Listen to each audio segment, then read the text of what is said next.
Newton's Preface to the First Edition. Since the ancients, as we are told by Pappus, esteemed the science of mechanics of great importance in the investigation of natural things, and the moderns, rejecting substantial forms and occult qualities, have endeavoured to subject the phenomena of nature to the laws of mathematics, I have in this treatise cultivated mathematics as far as it relates to philosophy. The ancients considered mechanics in a twofold respect, as rational, which proceeds accurately by demonstration, and practical. To practical mechanics all the manual arts belong, from which mechanics took its name. But as artificers do not work with perfect accuracy, it comes to pass that mechanics is so distinguished from geometry that what is perfectly accurate is called geometrical, what is less so is called mechanical. However, the errors are not in the art but in the artificers. He that works with less accuracy is an imperfect mechanic, and if any could work with perfect accuracy, he would be the most perfect mechanic of all. For the description of right lines and circles upon which geometry is founded belongs to mechanics. Geometry does not teach us to draw these lines, but requires them to be drawn. For it requires that the learner should first be taught to describe these accurately before he enters upon geometry, and it shows how by these operations problems may be solved. To describe right lines and circles are problems, but not geometrical problems. The solution of these problems is required from mechanics, and by geometry the use of them, when so solved, is shown. And it is the glory of geometry that from these few principles, brought from without, it is able to produce so many things. Therefore geometry is founded in mechanical practice, and is nothing but that part of universal mechanics which accurately proposes and demonstrates the art of measuring. But since the manual arts are chiefly employed in the moving of bodies, it happens that geometry is commonly referring to their magnitude and mechanics to their motion. In this sense, rational mechanics will be the science of motions resulting from any force whatsoever, and of the forces required to produce any motions accurately proposed and demonstrated. This part of mechanics, as far as it extended to the five powers which relate to the manual arts, was cultivated by the ancients, who considered gravity, it not being a manual power, no otherwise than in moving weights from those powers. But I consider philosophy rather than arts, and write not concerning manual but natural powers, and consider chiefly those things which relate to gravity, levity, elastic force, the resistance of fluids, and the like forces, whether attractive or impulsive, and therefore I offer this work as the mathematical principles of philosophy, for the whole burden of philosophy seems to consist in this, from the phenomena of motions to investigate the natural forces of nature, and then from these forces to demonstrate the other phenomena. And to this end the general propositions in the first and second books are directed. In the third book I give an example of this in the explication of the system of the world, for by the propositions mathematically demonstrated in the former books, in the third I derive from the celestial phenomena the forces of gravity with which bodies tend to the sun and several planets. Then, from these forces, by other propositions which are also mathematical, I deduce the motions of the planets, the comets, the moon, and the sea. I wish we could derive the rest of the phenomena of nature by the same kind of reasoning from mechanical principles, for I am induced by many reasons to suspect that they may all depend on certain forces by which the particles of bodies, by some cause hitherto unknown, are either mutually impelled towards one another, and cohere in regular figures, or are repelled and recede from one another. These forces being unknown, philosophers have hitherto attempted the search of nature in vain, but I hope the principles here laid out will afford some light either to this or some truer method of philosophy. In the publication of this work, the most accurate and universally learned Mr. Edmund Halley not only assisted me in correcting the errors of the press and preparing the geometrical figures, but it was through his solicitations that it came to be published. For when he had obtained of me my demonstrations of the figure of the celestial orbits, he continually pressed me to communicate the same to the Royal Society, who afterwards, by their kind encouragement and entreaties, engaged me to think of publishing them. But after I began to consider the inequalities of the lunar motions, and had entered upon some other things relating to the laws and measures of gravity and other forces, and the figures that would be described by bodies attracting according to given laws, and the motion of several bodies moving among themselves, the motion of bodies in resisting mediums, the forces, densities, and motions of mediums, the orbits of the comets, and such like, I deferred that publication till I had made a search into those matters and could put forth the whole together. What relates to the lunar motions being imperfect, I've put all together in the corollaries of proposition LXVI, to avoid being obliged to propose and distinctly demonstrate the several things there contained in a method more prolix than the subject deserved, and interrupt the series of other propositions. Some things, found out after the rest, I chose to insert in places less suitable, rather than change the number of propositions and the citations. I heartily beg that what I have here done may be read with forbearance, and that my labours in a subject so difficult may be examined, not so much with the view to censure as to remedy their defects. Isaac Newton, Cambridge Trinity College, May 8th, 1686. In this second edition of the Principia there are many emendations and some additions. In the second section of the first book, the determination of forces by which bodies may be made to revolve in given orbits is illustrated and enlarged. In the seventh section of the second book, the theory of the resistance of fluids was more accurately investigated and confirmed by new experiments. In the third book, the lunar theory and the precession of the equinoxes were more fully deduced from their principles, and the theory of the comets was confirmed by more examples of the calculation of their orbits, done also with greater accuracy. London, March 28th, 1718. Isaac Newton. We hereby present to the benevolent reader the long-awaited new edition of Newton's philosophy, now greatly amended and increased. The principal contents of this celebrated work may be gathered from the adjoining table. What has been added or modified is indicated in the author's preface. There remains for us to add something relating to the method of this philosophy. Those who have treated of natural philosophy may be reduced to about 3 classes. Of these, some have attributed to the several species of things specific and occult qualities, according to which the phenomena of particular bodies are supposed to proceed in some unknown manner. The sum of the doctrine of the schools derived from Aristotle and Peripatetics. It is found on this principle. They affirm that the several effects of bodies arise from the particular natures of those bodies, but whence it is that bodies derive those natures they don't tell us, and therefore they tell us nothing. And being entirely employed in giving names to things, and not in searching into things themselves, they have invented, we may say, a philosophical way of speaking, but they have not made known to us true philosophy. Others have endeavoured to apply their labours to greater advantage by rejecting that useless medley of words. They assume that all matter is homogeneous, and that the variety of forms which is seen in bodies arise from some very plain and simple relations of the component particles, and by going on from simple things to those which are more compounded, they certainly proceed right, if they attribute their primary relations no other relations than those which nature has given.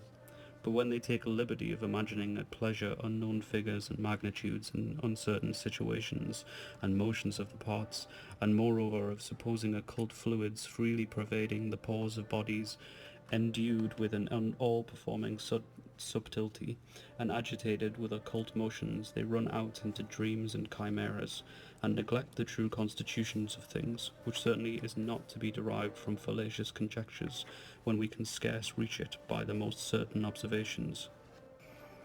Those who assume hypotheses as first principles of their speculations, although they afterwards proceed with the greatest accuracy from those principles, may indeed form an ingenious romance, but a romance it will still be. There is left then the third class, which possesses experimental philosophy. These indeed derive the causes of all things from the most simple principles possible, but then they assume nothing as a principle that is not provided by phenomena. They frame no hypotheses, nor receive them into philosophy otherwise than as questions whose truth may be disputed.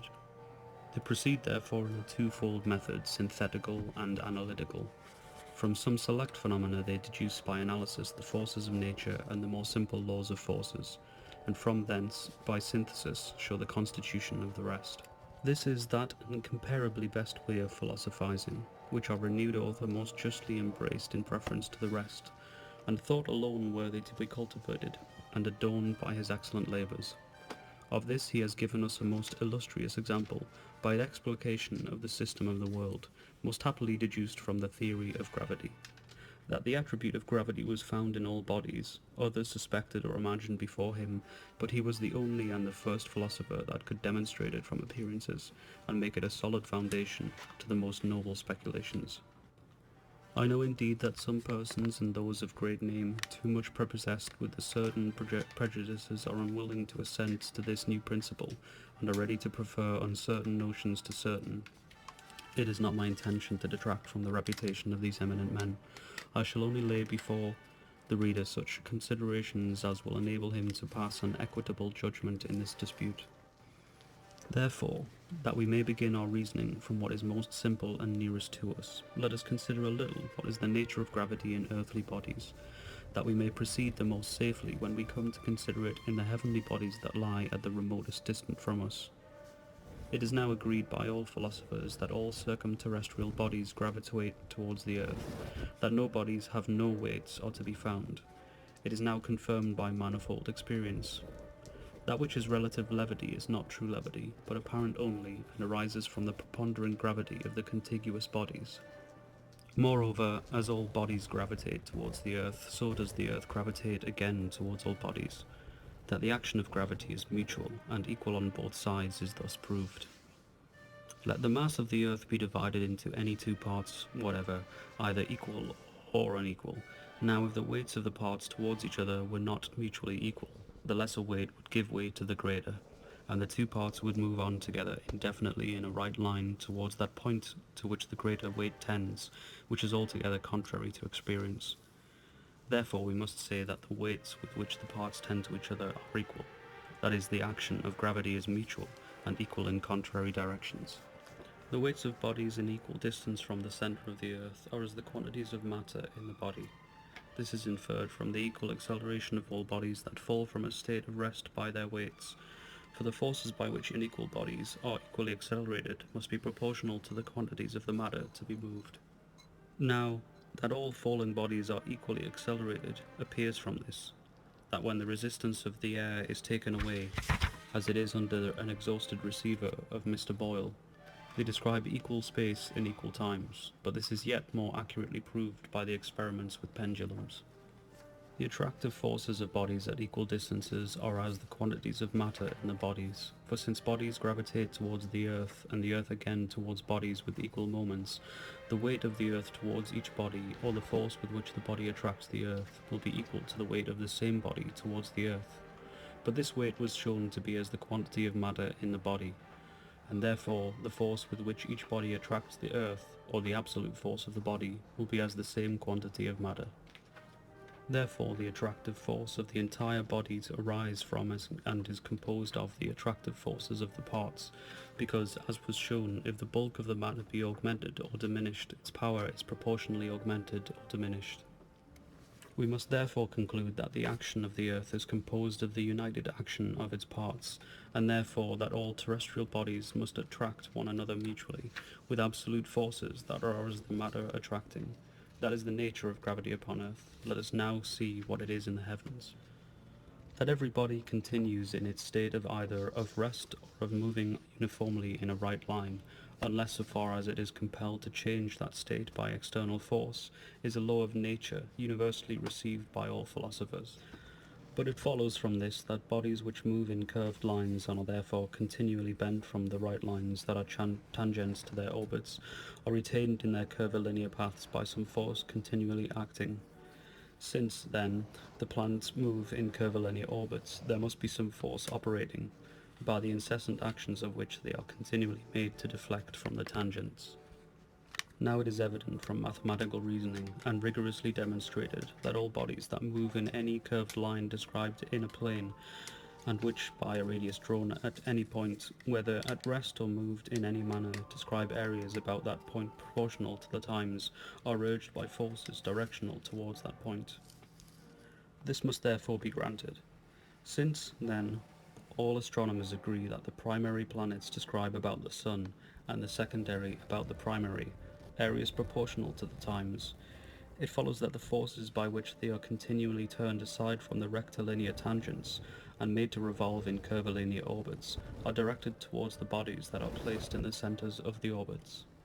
This force may therefore not improperly be called centripetal in respect of the revolving body and in respect of the central body attractive, from whatever cause it may be imagined to arrive. Moreover, it must be granted as being mathematically demonstrated that if several bodies revolve with an equable motion in concentric circles, and the squares of the periodic times are as the cubes of the distance from the common centre, the centripetal forces will be inversely as the squares of the distance. Or, if bodies revolve in orbits that are very nearly circular, and the apsides of the orbits are at rest, the centripetal forces of the revolving bodies will be inversely as the squares of the distance. That both these facts hold for all the planets, all astronomers agree. Therefore, the centripetal forces of all the planets are inversely as the squares of the distance from the centres of their orbits. If any should object that the apsides of the planets, and especially of the moon, are not perfectly at rest, but are carried progressively with a slow kind of motion, one may give this answer, that, though we should grant that this very slow motion arises from a slight deviation of the centripetal force from the law of the square of the distance, yet we are able to compute mathematically the quantity of that aberration, and find it perfectly insensible. For even the ratio of the lunar centripetal force itself, which is the most irregular of them, will vary inversely as a power a little greater than the square of the distance, but will be well nigh 60 times nearer to the square than to the cube of the distance. But we may give a true answer by saying that this progression of the apsides arise not from a deviation from the law of inverse squares of the distance, but from a quite different cause, as is most admirably shown in this work. It is certain that the centripetal forces by which the primary planets tend to the Sun, and the secondary planets to their primary, are accurately as the inverse squares of the distance. From what has been hitherto said, it is plain that the planets are retained in their orbits by some force continually acting upon them. It is plain that this force is always directed towards the centres of their orbits. It is plain that its intensity is increased in its approach, and it is decreased in its recession from the centre, and that it is increased in the same ratio in which the square of the distance is diminished, and decreased in the same ratio in which the square of the distance is augmented. Let us now see whether, by making a comparison between the centripetal forces of the planets and the force of gravity, we may not by chance find them to be of the same kind. Now, they will be of the same kind if we find on both sides the same laws and the same attributes. Let us then first consider the centripetal force of the moon, which is nearest to us. The rectilinear spaces which bodies let fall from rest describe in a given time at the very beginning of the motion, when the bodies are urged by any forces whatsoever, are proportional to the forces. This appears from mathematical reasoning. Therefore, the centripetal force of the moon revolving in its orbit is to the force of gravity at the surface of the earth, as the space which, in a very small interval of time, the moon deprived of all its circular force, and descending by its centripetal force towards the earth, would describe, is to the space which a heavy body would describe, when falling by the force of its gravity near to the earth, in the same small interval of time. The first of these spaces is equal to the first sine of the arc described by the moon in the same time, because that first sine measures the translation of the moon from the tangent produced by the centripetal force, and therefore may be computed, if the periodic time of the moon and its distance from the centre of the earth are given.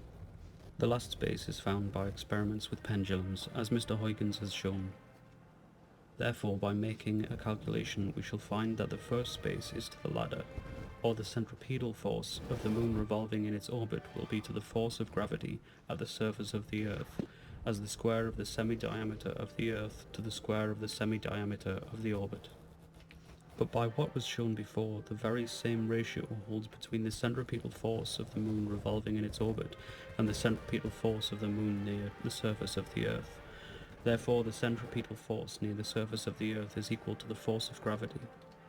Therefore, these are not two different forces, but one and the same. For if they were different, these forces united would cause bodies to descend to the earth with twice the velocity they would fill with by the force of gravity alone. Therefore, it is plain that the centripetal force by which the moon is continually either impelled or attracted out of the tangent and retained in its orbit is the very force of terrestrial gravity reached up to the moon. And it is very reasonable to believe that this force should extend itself to vast distances, since upon the tops of the highest mountains we find no sensible diminution of it. Therefore the moon gravitates towards the earth. But on the other hand, the Earth by a mutual action equally gravitates towards the Moon, which is also abundantly confirmed in this philosophy, where the tides in the sea and the precession of the equinoxes are treated of, which arise from the action of both of the Moon and of the Sun upon the Earth. Hence, lastly, we discover by what law the force of gravity decreases at great distances from the Earth. For since gravity is no ways different from the Moon's centripetal force, and this is inversely proportional to the square of the distance, it follows that it is in that very ratio that the force of gravity decreases. Let us now go on to the other planets. Because the revolutions of the primary planets about the Sun and of the secondary about Jupiter and Saturn are phenomena of the same kind with the revolution of the Moon about the Earth, and because it has been more over demonstrated that the centripetal forces of the primary planets are directed towards the centre of the Sun, and those of the secondary towards the centres of Jupiter and Saturn, in the same manner as the centripetal force of the Moon is directed towards the centre of Earth, and since, besides, all these forces are inversely as the squares of the distances from the centres, in the same manner as the centripetal force of the Moon is as the square of the distance from the Earth, we must of course conclude that the nature of all is the same. Therefore, as the Moon gravitates towards the Earth, and the Earth again towards the Moon, so also all the secondary planets will gravitate towards their primary, and the primary planets again towards their secondary, and so all the primary towards the Sun, and the Sun again towards the primary. Therefore the Sun gravitates towards all the planets, and all the planets towards the Sun. For the secondary planets, while they accompany the primary, revolve the meanwhile with the primary about the Sun. Therefore, by the same argument, the planets of both kinds gravitate towards the Sun, and the Sun towards them. That the secondary planets gravitate towards the Sun is moreover abundantly clear from the inequalities of the Moon, a most accurate theory of which, laid open with the most admirable sagacity, we find explained in the third book of this work. That the attractive force of the Sun is propagated on all sides to prodigious distances, and is diffused to every part of the wide space that surrounds it, is most evidently shown by the motion of the comets, which, coming from places immensely distant from the Sun, approach very near to it, and sometimes so near that in their perihelia they almost touch its body. The theory of these bodies was altogether unknown to astronomers till in our own times our excellent author most happily discovered it, and demonstrated the truth of it by most certain observations. So that it is now apparent that the comets move in conic sections, having their foci in the Sun's centre, and by radii drawn to the Sun describe areas proportional to the times. But from these phenomena it is manifest and mathematically demonstrated that those forces by which the comets are retained in their orbits are directed towards the Sun, and are inversely proportional to the squares of the distances from its centre. Therefore the comets gravitate towards the Sun, and therefore the attractive forces of the Sun not only acts on the bodies of the planets placed at given distances and very nearly in the same place, but reaches also the comets in the most different parts of the heavens and at the most different distances. This therefore is the nature of gravitating bodies, to exert their forces at all distances to all other gravitational bodies. But from hence it follows that all the planets and comets attract one another mutually, and gravitate towards one another, which is also confirmed by the perturbation of Jupiter and Saturn, observed by astronomers and arising from the mutual actions of these two planets upon each other, as also from the very slow motion of the apsides, above taken notice of, which arises from a like cause. We have now proceeded so far that it must be acknowledged that the Sun and the Earth and all the heavenly bodies attending the Sun attract one another mutually.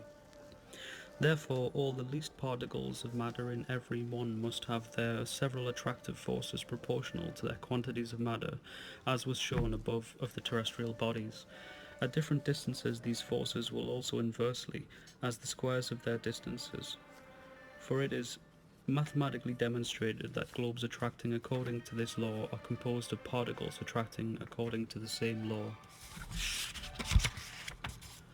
The foregoing conclusions are grounded on this axiom, which is received by all philosophers, namely, that effects of the same kind, whose known properties are the same, take their rise from the same causes, and have the same unknown properties also. For if gravity be the cause of the descent of a stone in Europe, who doubts that it is also the cause of the same descent in America? If there is a mutual gravitation between a stone and the earth in Europe, who will deny the same be mutual in America? If in Europe the attractive force of a stone and earth is composed of the attractive forces of the parts, who will deny the like composition in America? If in Europe the attraction of the earth be propagated to all kinds of bodies and to all distances, why may we not say that it is propagated in like manner in America? All philosophy is founded on this rule, for if that be taken away, we can affirm nothing as a general truth. The constitution of particular things is known by observations and experiments, and when that is done, no general conclusion of the nature of things can hence be drawn, except by this rule. Since, then, all bodies, whether upon earth or in the heavens, are heavy, so far as we can make any experiments or observations concerning them, we must certainly allow that gravity is found in all bodies universally, and in like manner as we ought not to suppose that any bodies can otherwise be extended, movable, or impenetrable, so we thought not to conceive that any bodies can be otherwise than heavy. The extension, mobility, and impenetrability of bodies becomes known to us only by experiments, and in the very same manner their gravity becomes known to us.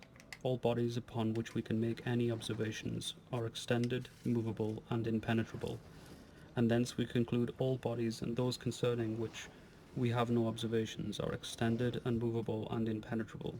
So all bodies on which we can make observations we find to be heavy, and thence we conclude all bodies and those we have no observation of to be heavy also. If anyone should say that the bodies of the fixed stars are not heavy because their gravity is not yet observed, they may say for the same reason that they are neither extended, nor movable, nor impenetrable, because these properties of the fixed stars are not yet observed. In short, either gravity must have a place among the primary qualities of all bodies, or extension, mobility, and impenetrability must not. And if the nature of things is not rightly explained by the gravity of bodies, it will not be rightly explained by the extension, mobility, and impenetrability. Some I know disapprove this conclusion, and mutter something about occult qualities. They continually are cavilling us that gravity is an occult property, and occult causes are to be quite banished from philosophy. But to this the answer is easy. That those are indeed occult causes whose existence is occult, and imagined but not proved, but not those whose real existence is clearly demonstrated by observations. Therefore gravity can by no means be called an occult cause of these celestial motions, because it is plain from the phenomena that such a power does not really exist. Those rather have recourse to occult causes, who set imaginary vortices of a matter entirely fictitious and imperceptible by our senses, to direct those motions. But shall gravity be therefore called an occult cause and thrown out of philosophy because the cause of gravity is occult and not yet discovered? Those who affirm this should be careful not to fall into an absurdity that may overturn the foundations of all philosophy, for causes usually proceed in a continued chain from those that are more compounded to those that are more simple. When we are arrived at the most simple cause, we can go no further. Therefore, no mechanical account or explanation of the most simple cause is to be expected or given, for if it could be given, the cause were not the most simple. These most simple causes will you then call occult and reject them? Then you must reject those that immediately depend upon them, and those which depend upon these last, till philosophy is quite cleared and disencumbered of all causes. Some there are who say that gravity is preternatural, and call it a perpetual miracle. Therefore, they would have it rejected, because preternatural causes have no place in physics. It is hardly worthwhile to spend time in answering this ridiculous objection, which overturns all philosophy. For either they will deny gravity to be in bodies, which cannot be said, or else they will therefore call it preternatural, because it is not produced by the other properties of bodies, and therefore not by mechanical causes. But certainly there are primary properties of bodies, and these, because they are primary, have no dependence on the others. Let them consider whether all these are not in like manner preternatural, and in like manner to be rejected, and then what kind of philosophy we are likely to have. Some there are who dislike this celestial physics because it contradicts the opinions of Descartes, and seems hardly to be reconciled with them. Let these enjoy their own opinion, but let them act fairly, and not deny the same liberty to us which they demand for themselves. Since the Newtonian philosophy appears true to us, let us have the liberty to embrace it and retain it. And to follow causes proved by phenomena, rather than causes only imagined and not yet proved.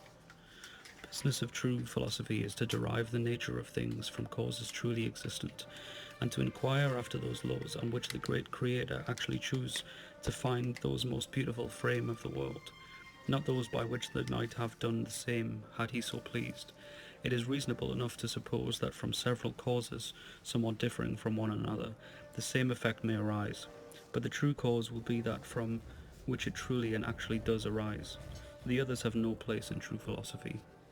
The same motion of the hour hand in a clock may be occasioned either by a weight hung or a spring shut up within, but if a certain clock should be really moved with a weight, we should laugh at a man that would suppose it moved by a spring, and from that principle suddenly take up, without further examination, should go about to explain the motion of the index, for certainly the way we ought to have taken would have been actually to look into the inward parts of the machine, that he might find the true principle of the proposed mechanism. The like judgment ought to be made of these philosophers, who will have the heavens to be filled with the most subtle matter which is continually carried round in vortices. For if they could explain the phenomena ever so accurately by their hypotheses, we could not yet see that they have discovered true philosophy and the true causes of the celestial motions, unless they could either demonstrate that those causes do actually exist, or at least that no others do exist.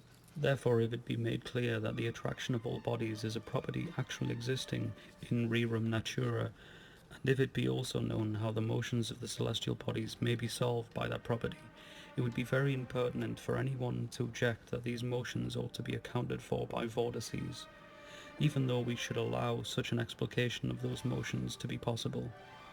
But we allow no such thing, for the phenomena can by no means be accounted for by the vortices, as our author has abundantly proved from the clearest reasons, so that men must be strangely fond of chimeras who can spend their time so idly as patching up a ridiculous figment and setting it off with new comments of their own.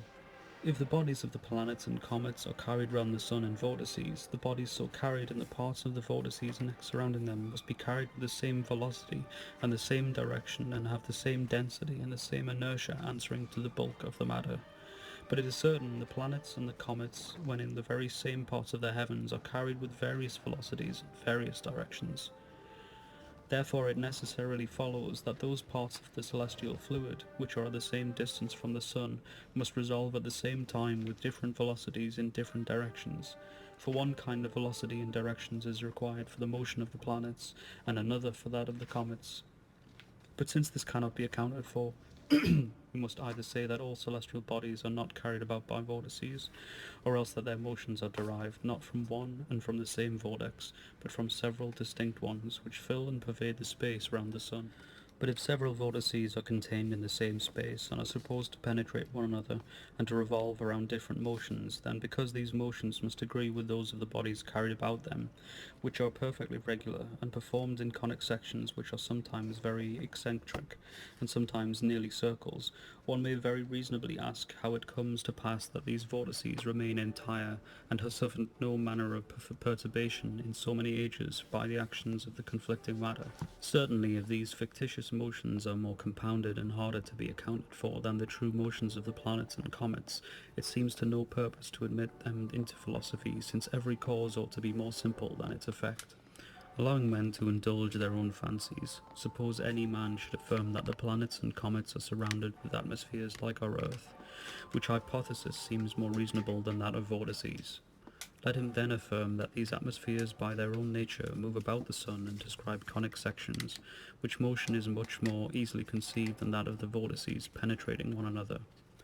Lastly, that the planets and comets are carried about the sun by these atmospheres of theirs, and then applauded his own sagacity in discovering the cause of the celestial motions. He that rejects this fable must also reject the other, for 2 drops of water are not more like than this hypothesis of atmospheres and that of vortices. Galileo has shown that when a stone projected moves in a parabola, its deflection into that curve from its rectilinear path is occasioned by the gravity of the stone towards the earth, that is, by an occult quality. But now somebody, more cunning than he, may come to explain the cause after this matter. He will suppose a certain subtile matter, not discernible by our sight or touch or any other of our senses, which fills the spaces which are near and contiguous to the surface of the earth, and that this matter is carried with different directions and various and often contrary motions describing parabolic curves. Then see how easily he may account for the deflection of the stone above spoken of. The stone, says he, floats in this subtile fluid that, following its motion, can choose but describe the same figure. But the fluid moves in parabolic curves, and therefore the stone must move in a parabola, of course. Would not the acuteness of this philosopher be thought very extraordinary, who could deduce the appearances of nature from mechanical causes, matters, and motion, so clearly that the meaningless man may understand it? Indeed, should not we smile to see this new Galileo taking so much mathematical pains to introduce occult qualities into philosophy, from whence they have been so happily excluded? But I am ashamed to dwell so long upon trifles. The summa of the matter is this. The number of comets is certainly very great. Their motions are perfectly regular and observe the same laws with those of the planets. The orbits in which they move are conic sections, and those very eccentric. They move every way towards all parts of the heavens, and pass through the planetary regions with all possible freedom, and their motion is often contrary to the order of the signs. These phenomena are most evidently confirmed by astronomical observations, and cannot be accounted for by vortices. Nay, indeed, they are utterly irreconcilable with the vortices of the planets. There can be no room for the motions of the comets, unless the celestial spaces be entirely cleared of that fictitious matter. For if the planets are carried about the sun in vortices, the parts of the vortices which immediately surround every planet must be of the same density with the planets, as was shown above. Therefore all the matter contiguous to the perimeter of the earth's orbit must be of the same density as the earth.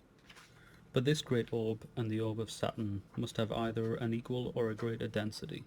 For to make the constitution of the vortex permanent, the parts of less density must lie near the centre, and those of greater density must go farther from it. For since the periodic times of the planets vary as the 1.5 powers of their distance from the sun, the periods of the parts of the vertices must also preserve the same ratio. Vortices. Thence it will follow that the centrifugal forces of the parts of the vortex must be inversely as the square of their distances. Those parts therefore which are more remote from the centre endeavour to recede from it with less force, whence if their density be deficient they must yield to the greater force, with which the parts that lie nearer the centre endeavour to ascend. Therefore the denser parts will ascend, and those of less density will descend, and therefore will be a mutual change of places, till all the fluid matter in the whole vortex be so adjusted and disposed, that being reduced to an equilibrium its parts become quiescent. If two fluids of different density be contained on the same vessel, it will certainly come to pass that the fluid of greater density will sink to the lower, and by a like reasoning it follows that the denser parts of the vortex by their greater centrifugal force will ascend to the higher place. Therefore, all that far greater part of the vortex which lies without the earth's orb will have a density, and by consequence an inertia, answering to the bulk of the matter, which cannot be less than the density and inertia of the earth. But from hence will arise a mighty resistance to the passage of the comets, such as must be very sensible, not to say enough to put a stop to and absorb their motions entirely. But it appears from the perfectly regular motion of the comets that they suffer no resistance that is in the least sensible, and therefore that they do not meet with matter of any kind that has any resisting force, or, by consequence, any density or inertia. For the resistance of mediums arises either from the inertia of the matter of the fluid, or from its want of lubricity.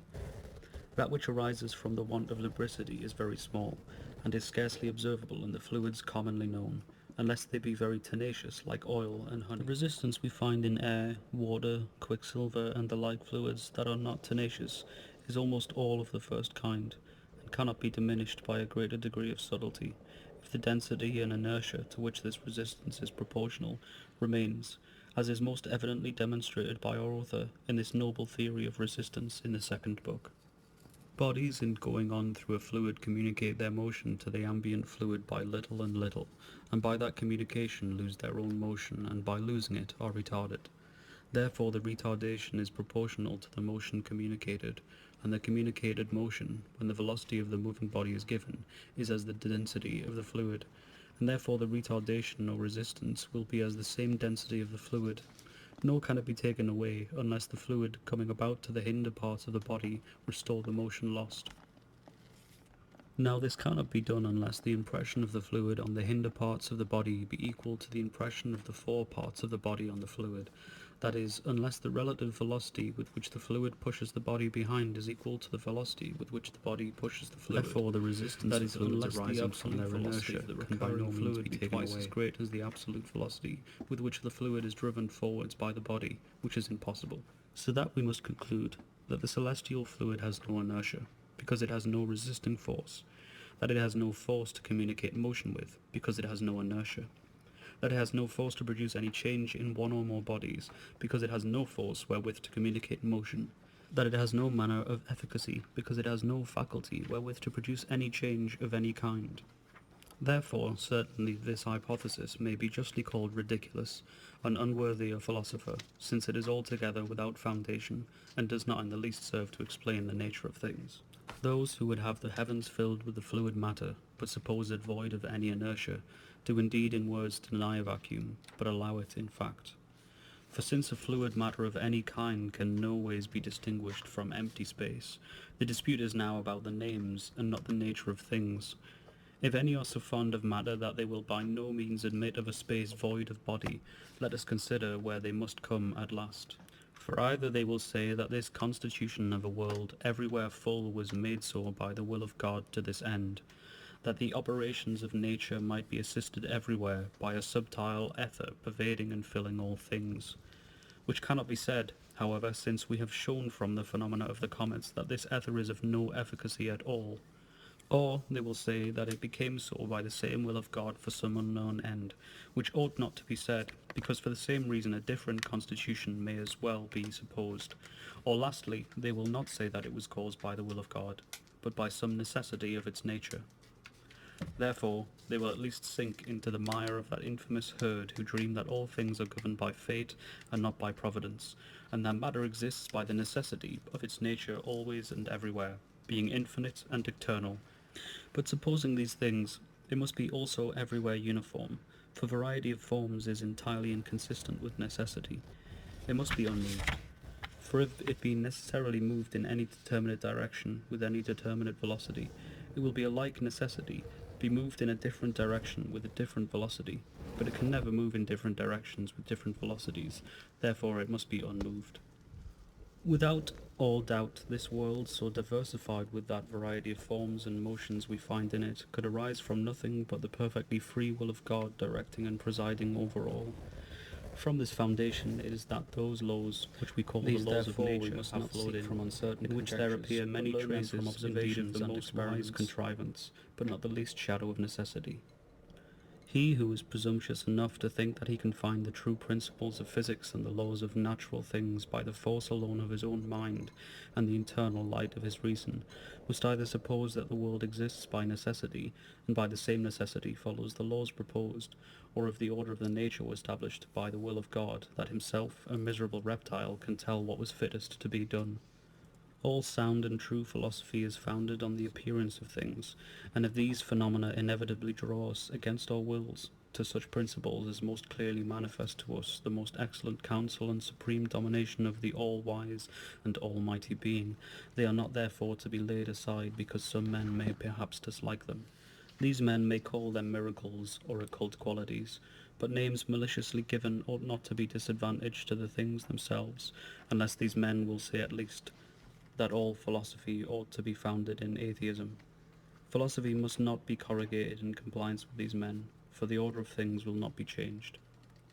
Fair and equal judges will therefore give sentence in favour of this excellent method of philosophy, which is founded on experiments and observations. And it can hardly be said or imagined what light, what splendour hath accrued to that method from this admirable work of our illustrious author, whose happy and sublime genius, resolving the most difficult problems, and reaching discoveries of which the mind of man was thought incapable before, is deservedly admired by all those who are somewhat more than superficially versed in these matters. The gates are now set open, and by the passage he has revealed, we may freely enter into the knowledge of the hidden secrets and wonders of natural things. He has so clearly laid open and set before our eyes the most beautiful frame of the system of the world, that if King Alfonso were now alive, he would not complain for want of the graces either of simplicity or of harmony in it. Therefore, we may now more nearly behold the beauties of nature, and entertain ourselves with the delightful contemplation, and, which is the best and most valuable fruit of philosophy, be thence incited the most profoundly to reverence and adore the great Maker and Lord of all. He must be blind who from the most wise and excellent contrivances of things cannot see the infinite wisdom and goodness of their almighty Creator, and he must be mad and senseless who refuses to acknowledge them. Newton's distinguished work will be the safest protection against the attacks of atheists, and nowhere more surely than from this quiver can one draw forth missiles against the band of godless men. This was felt long ago, and first surprisingly demonstrated in learned English and Latin discoursed by Richard Bentley, who, excelling in learning and distinguished as a patron of the highest arts, is a great ornament of his century and of our academy, the most worthy and upright master of our Trinity College.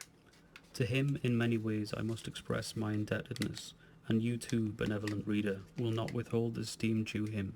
For many years as intimate friend of the celebrated author, since he aimed not only that the author should be esteemed by those who come after, but also that these uncommon writings should enjoy distinction among the literati of the world.